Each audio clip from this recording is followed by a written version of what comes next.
I slept here last night at this campground. Only one. Although I swear I heard someone walk past. I heard the whole... that sound. And I was like, well, who? It's an hour and a half to the road that way. I didn't hear a car. And there's the lake down this way. I didn't hear a boat. I don't know who was walking through last night, but I heard footprints. Oh, well, footsteps, I should say, not footprints. Jeez. You think I've written a book or something. Oh, but now I've got to pack it all up. Wish that was still going. Found 50 cents on the ground over here. And I thought I might just pay it forward for some little kid who might come along. Sit up next to the campfire. It was nice, good spot.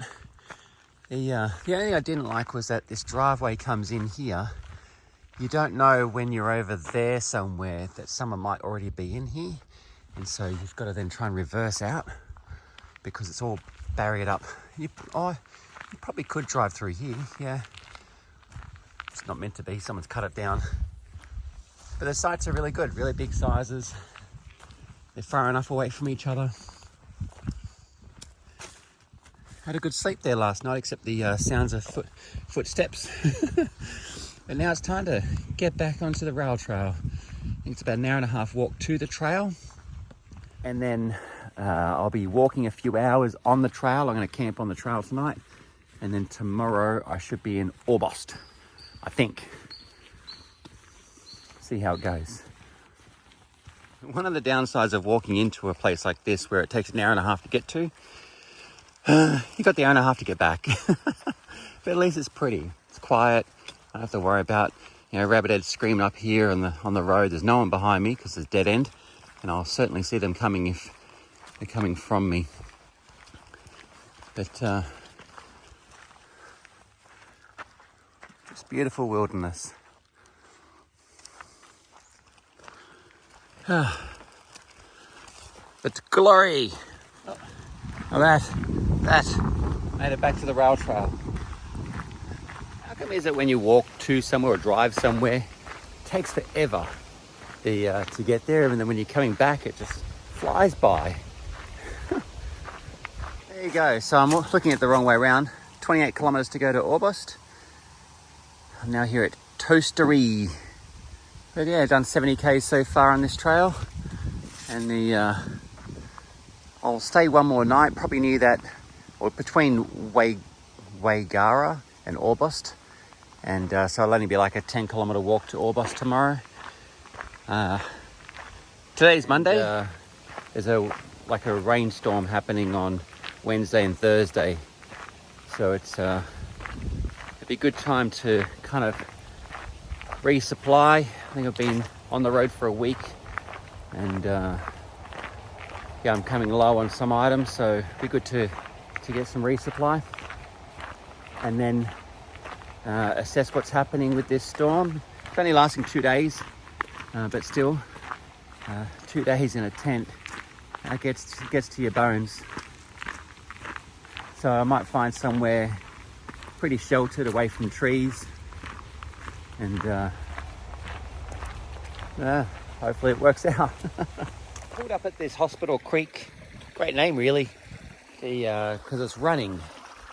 It's a little brown, but it's moving water. So I need some water, and I believe it's about 30 kilometers that way before I can get to the next place that has a tap. And so I'm down to about 300 mils of water, which is not a lot for 30 kilometers. So I do have a filtration system that I've had for some time, but I've never needed to use it. So I had this when I was van lifing around Australia, just in case. Anyway, it's called Cadden. That's the brand. Not sponsored in any way. I've never used it, so I'm going to give it a go for the first time now and see how it works. I've got no way of showing you. I have no tripod, so I'll do my best. Pulled it out. Yeah, that's the little book of words. As you can see, I've never used it, never needed to, but I'm glad I've got it. So I've got to read the instructions to remember how to use it. But basically, you can put the hose into the water, It has large filter things here, and then, or there might be a spare, and this is the real filter in here that takes all the actual garbage out and pumps it into a bottle, and you can use it. So see how it goes. Like I said, I've got no way of showing you, so I've only got one hand to hold the phone and one hand for this, so I'm gonna have to just show you the end result. All done. It came out pretty good, I think. Now, it's not crystal clear because I've got an electrolyte tablet in there, but considering how brown that water is, I mean, it's not too brown, it's more like tanned than mucky, but that's pretty clear. So that filtered out pretty well. And when I stand out of the sun and put the bottle against something, say, black, it's pretty clear. I'm pretty happy with that. So I've tasted it. It tastes really nice. So yeah, that's the first time ever using a water filter pump out of a creek. All I remember from Scouts was you don't take water from still water, you always take it from moving water. So I took it from this side, even though this side's moving. It's I don't know. It does look a little brown down that end. But it's all the tannins from the trees and the leaves. That's pretty much what's causing the browning colour here. But now I have water. I don't have to stress so much because it was going to be still 2 days of hiking before I get to town. And I had, the water was down to the pee. So that was it. I was pretty close on water. So what a score. 24 kilometres to August. All right. I'll probably get to Waigara today pretty easily. It's only, I think, 2:30 in the afternoon. And then, I'll camp around there, Waigara way. And then August tomorrow. 74 k's down. Petrellis crossing.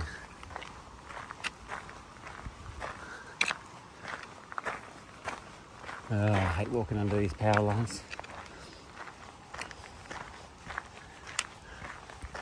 I always think I'm going to get zapped. Look at that, me without a hat. There you go. I have already camped up for the night.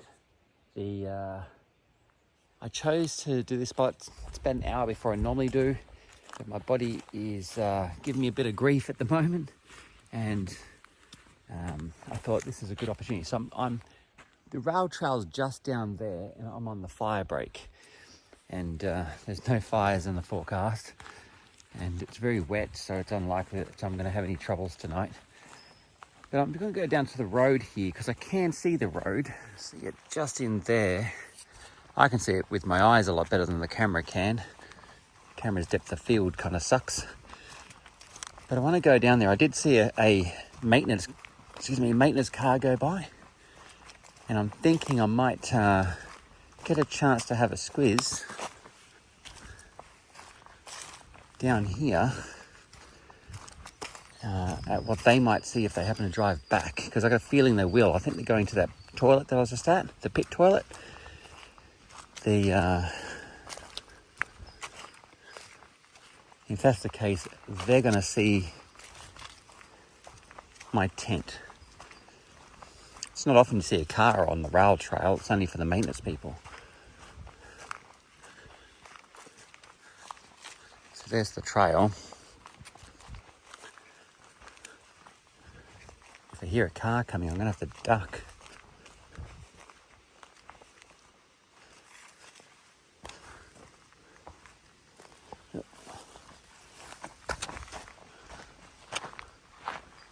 I can't see a car coming.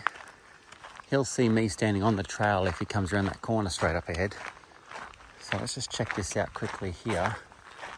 And about here, can you see it? Oh no, you can't see it at all. Not at all. Even as a large vehicle, he's not. And this up here would be the best view he's got. It's right as he comes into this clearing, or this opening. It's the best angle. Oh, you'd have to have very good eyes to see that. I also want to say thank you to all of the people on Patreon for supporting us. You know, the people have helped out, you know, with small amounts here and there, and some bigger than some smaller. And I'm just utterly grateful. I cannot express how grateful I am. As someone who likes to give, I don't like to receive. But it's been a real blessing, and I just want you to know that you're very much appreciated. And yeah, here's to you. The only other thing I'm concerned about is this particular area. There's signs everywhere about wild dogs and wild dog traps and things. And they have been known in this area, because the sign said so, to not only take wildlife but also kind of harass humans. So I'm hoping that they're not in that bush there. Wild dogs, one, fine. Come in a pack, you're kind of in a bit of trouble, you know, because they then act like wild dogs. They'll circle you and you've got no way to protect yourself as an individual. So I'm really hoping that they leave me alone. Anyway, I decided to pull up early, as I said. I'm just going to sit down and relax. My body's kind of reacting funny to something. I don't know what it was. It wasn't the water, it was before the water. The water's helped a lot. And so I'm just feeling very tired and very lethargic. I've noticed my fingers are all puffed up. And yeah, I just thought I'd just listen to my body and take a break and just chill. So that's what I'm going to do. Anyway, I guess I'll see you in the next one, because unlikely I'll show another video once I get rugged up in that sleeping bag. All right, take care.